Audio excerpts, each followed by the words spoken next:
जननी जय श्री शारदामणि जय जय जननी जय श्री शारदामणि।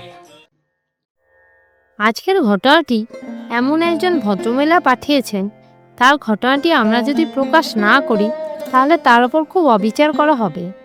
তিনি বলেছেন তার ঘটনাটি এই কাহিনী চ্যানেলের মাধ্যমে তিনি প্রকাশ করতে ইচ্ছুক ও এই চ্যানেলের জন্য তিনি তার শারদামণির কাছে প্রার্থনা করেছেন।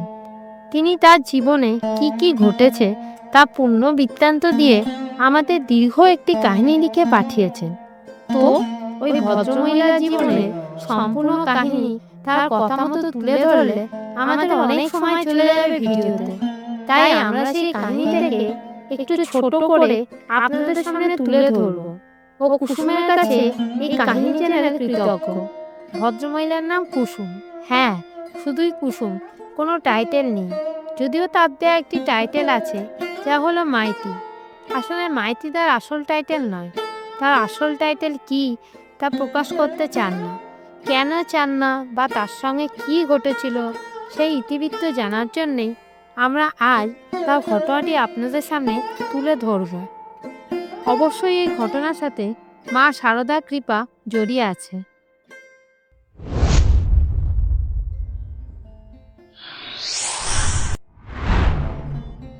কাহিনী চ্যানেলের সকল দর্শক ও শ্রোতাদের অশেষ ধন্যবাদ।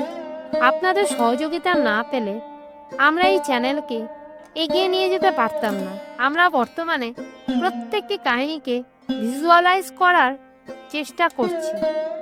আমরা চাই আপনারা আরও সাপোর্ট করুন এবং লাইক কমেন্ট অবশ্যই দেবেন। আপনাদের আরও সাপোর্ট পেলে আমরা ভিডিও ছবিগুলিকে আরও বাস্তবসম্মত মানে রিয়ালিস্টিক করার চেষ্টা। এখন শুরু করা যাক কুসুমের জন্মবৃত্তান্তের কথা। কুসুম তার কাহিনীতে নিজে লিখেছে, মা শব্দটি তার কাছে মানে স্বার্থপর, লোভী ও হিংস্র চরিত্রে প্রতিচ্ছবি, আর বাবা শব্দের অর্থ তার কাছে এখনো অজানা। কুসুমের বয়স এখন আনুমানিক 30-35 বছর। কুসুমের কথা মতো আমরা ঘটনাটি বলতে শুরু করি। কুসুমের মায়ের দুবার বিয়ে হয়। প্রথমবার বিয়ের পর তার একটি কন্যা সন্তান হয়, যেটি হলো সেই অভাগী, বর্তমানে যার নাম কুসুম। তার মা বাবার খুব ইচ্ছে ছিল যে একটি পুত্র সন্তান হবে, কিন্তু সেটি না হওয়ায় কুসুমের ওপর তখন খুব অত্যাচার করত। ওর যখন বোঝার মতো বয়স হয় তখন থেকেই সে এই অত্যাচারগুলো সহ্য করে আসছিল। কী ধরনের অত্যাচার করা হতো সেটি অবশ্য কুসুম এই কাহিনীতে বলেন। পরবর্তীকালে তার বয়স যখন 11 বছর তখন তার মা বাবার বিচ্ছেদ হয়ে যায়, কারণ তার মায়ের অন্য এক পুরুষের সঙ্গে সম্পর্ক ছিল। সেই কারণে কুসুমকে নিয়ে সে রাস্তায় বেরিয়ে আসে ওই পুরুষের সঙ্গে ঘর বাঁধার জন্যে। ওই দ্বিতীয় পুরুষটি ছিল খুবই অর্থবান। কুসুম বলেছে আজও তার মনে আছে ওর মা এবং সেই পুরুষটি একটি বড় গাড়িতে করে কোথায় নিয়ে চলে গেল। আমাকে বলল গাড়ির মধ্যে বস, আমরা একটু আসছি। আমি ঘন্টা 2 ধরে গাড়ির মধ্যে বসেছিলাম, কিন্তু তাদের আসার নাম নেই। তখন আমি গাড়ি থেকে নেমে একটু সামনে ঘুরতে লাগলাম। 10 মিনিট পর আমার মা ও সেই পুরুষটি ফিরে এলো, কিন্তু তাদের চেহারা পুরোপুরি পরিবর্তন হয়ে গিয়েছিল। অর্থাৎ মা কেমন অস্থির লাগছিল এবং ওই পুরুষটির মুখ দিয়ে মদের গন্ধ বেরোচ্ছিল। আমি তখন সম্পূর্ণ বুঝতে না পারলেও এখন খুব ভালো করেই বুঝতে পারি। যাই হোক, সেখান থেকে আমরা একটি বড় হোটেলে গেলাম। সেখানে আমাকেও মাকে রেখে দেওয়া হলো। 2 দিন ছিলাম সেখানে। তারপর আমরা চলে গেলাম। যাওয়ার সময় একটা জায়গায় ওই পুরুষটি আমার মায়ের সঙ্গে দেখা করলো এবং তারা 15 মিনিট ধরে কিছু আলোচনা করলো। তারপর মা এসে আমাকে বলল, তুই এখানে একটু বস, আমি 5 মিনিট আসছি। সেই 5 মিনিট আজও পর্যন্ত শেষ হয়নি। অর্থাৎ আমাকে একটি অজানা জায়গায় ফেলে রেখে তারা দুজনা নিজেদের স্বার্থ চরিতার্থ করার জন্য চলে গিয়েছিল। সেই দিনের কথা আমি এখনো পর্যন্ত ভুলতে পারি না। যখন আমাকে রাস্তায় ফেলে গিয়েছিল, তখন দুপুরবেলা মায়ের জন্য অপেক্ষা করতে করতে দুপুর গড়িয়ে বিকেল হয়ে গেল। এদিকে খিদে পেট হু হু করে জ্বলছিল। তখন আর সহ্য করতে না পেরে আমি রাস্তার ধারে কাঁদতে শুরু করলাম। আমার কান্না দেখে অনেকজন আমাকে জিজ্ঞাসা করলো কি হয়েছে। আমি তাদের বললাম মা আমাকে ফেলে পালিয়ে গেছে। এইভাবে 10-15 জন আমাকে জিজ্ঞাসা করার পর একজন এসে বলল, চলো আমার সঙ্গে। আমি নিরুপায় হয়ে তার সঙ্গে চলতে শুরু করলাম।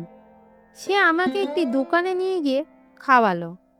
তারপর পুলিশ স্টেশনে গিয়ে আমাকে পুলিশের হাতে তুলে দিলে। পুলিশের সঙ্গে তার কি কথা হলো আমি জানতাম না। 1 ঘন্টার মতো আমাকে পুলিশ স্টেশনে বসিয়ে রাখলো। তারপর 3 জন ভদ্রমহিলা আমাকে একটি গাড়িতে তুলল। তখন আমার মনে যে কি হচ্ছিল একমাত্র আমিই জানি। গাড়ি গিয়ে থামলো এক বড় বাড়ির সামনে। তখন বুঝতে পারিনি, এখন জানি ওটা বাড়ি ছিল না, ছিল হোম। অর্থাৎ যাদের রাস্তায় ফেলে দিয়ে যায় বা দেখার কেউ থাকে না, তাদেরকে এখানে রাখা হয়। সেই হোমেই আমি থাকতাম। এখান থেকেই আমার নাম রাখা হয় কুসুম। আসলে আমার আসল নাম আমি রাখতে চাইনি। যেহেতু আমার নতুন জীবন শুরু হলো, তাই আমার নতুন নামও রাখা হলো কুসুম। হোমে আমি পড়াশোনা করেছি, অনেক কিছু শিখেছি, তারপর একটা কাজও পেয়েছি। বর্তমানে আমি নিজেই একটি বাড়ি কিনেছি। বাড়ি বলা ভুল, 2 কামরার একটি ঘর, যেখানে আমি একাই থাকি। কারণ আমি পৃথিবীতে কাউকে বিশ্বাস করি না। কেবলমাত্র নিজের বিশ্বাসের ওপর ভর করেই ও ঈশ্বরের কৃপায় আমি আজ এই জায়গায় দাঁড়িয়ে আছি। আরেকটি কথা না বললেই নয়, আমার এই বিশ্বাসের ওপর যার সবচেয়ে বড় প্রভাব তিনি হলেন সারদামণি। আমি যখন প্রথম ওই হোমে ছিলাম, তখন দিন রাত শুধু হাউ হাউ করে কাঁদতাম। কারণ সেই বয়সটাই ছিল এমন, না পুরোপুরি অবুঝ, না বোঝার সম্পূর্ণ ক্ষমতা। তাই কি করব বুঝতাম না। একদিন ওই হোমের এক সিস্টার এসে আমাকে বলল, তুমি এত কাঁদছো কেন? তোমার কি হয়েছে আমাকে বলো। তিনি আমার গায়ে হাত বুলিয়ে, মাথায় হাত বুলিয়ে নিজের কোলে টেনে নিলেন, যেন অনেক দিন পর কারো স্নেহ আর আদর পেলাম। আমি তাকে আমার সব দুঃখ কষ্টের কথা বললাম। তিনি বললেন, কোনো ভয় নেই, তোমাকে আজ আমি একটা এমন জিনিস দেব যার ফলে তোমার জীবনে আর দুঃখ থাকবে না। তিনি ব্যাগ থেকে একটি ছোট ফটো বার করে আমাকে দিলেন এবং বললেন, এটি তোমার কাছে রাখো।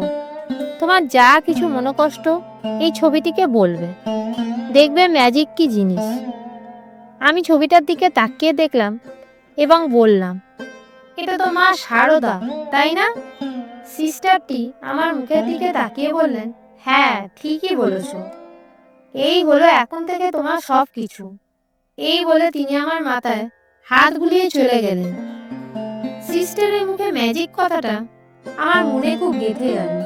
কিন্তু সেই সঙ্গে মা সারদার মা শব্দটি শোনা মাত্রই আমার মাথা প্রচন্ড গরম হয়ে গেল।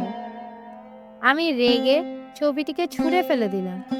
কারণ মা শব্দটি তখন আমার কাছে কোনো বিষের চেয়েও কম কিছু ছিল না। কিন্তু কিছুক্ষণের মধ্যেই জানি না কি হলো, আমি ছবিটিকে আবার তুলে নিলাম এবং ভাবলাম, যদি সত্যিই ম্যাজিক ঘটে, আমি তখন সারদামণি বলতাম। কারণ মা শব্দটি আমি কোনোদিন উচ্চারণ করতে চাইতাম না। তারপর থেকে জানি না কিভাবে, কিন্তু আমার মনোবল আস্তে আস্তে বাড়তে শুরু করলো। আমার যা কিছু দরকার হতো, যা কিছু মনের কষ্ট ছিল, সব ওই ছবিটাকে বলতাম। ছবিটা যেন আমার কাছে জীবন্ত ছিল, সব কিছু বুঝে যেত বলে মনে হতো। আমার জীবন থেকে কালো মুহূর্তগুলো ধীরে ধীরে সরে যেতে শুরু করলো। আমি একটি নতুন জীবন শুরু করলাম। আজও পর্যন্ত সেই সারদামণি আমার কাছেই আছে। এই সারদামণি আমার জীবনে সত্যিকারের মা ও বাবা।